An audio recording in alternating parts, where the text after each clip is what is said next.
And what's so great about their experience with writing in the genre or mode is that they then look at, in workshop 3, they look at how authors are using these elements. And since they've had experience with them, they have a more critical eye when they're reading that passage, and they're going to start analyzing that passage. So workshop 3 really takes students through the process of analyzing a short passage. And the model that we use is from the central text in the chapter. So they get a walkthrough of analyzing that central text passage and how to build that paragraph that's touched on in chapter 2.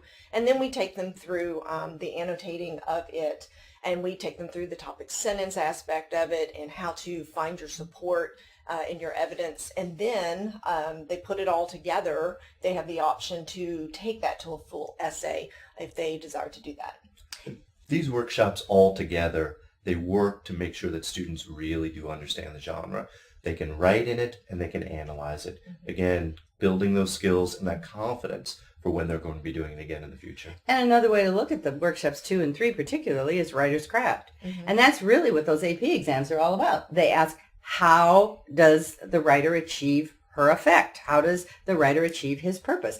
And they're all questions about choices. Right. But once you've made your own choices, you've tried that yourself, and then you've analyzed the choices somebody else has made, you're on your way to understanding that kind of analysis.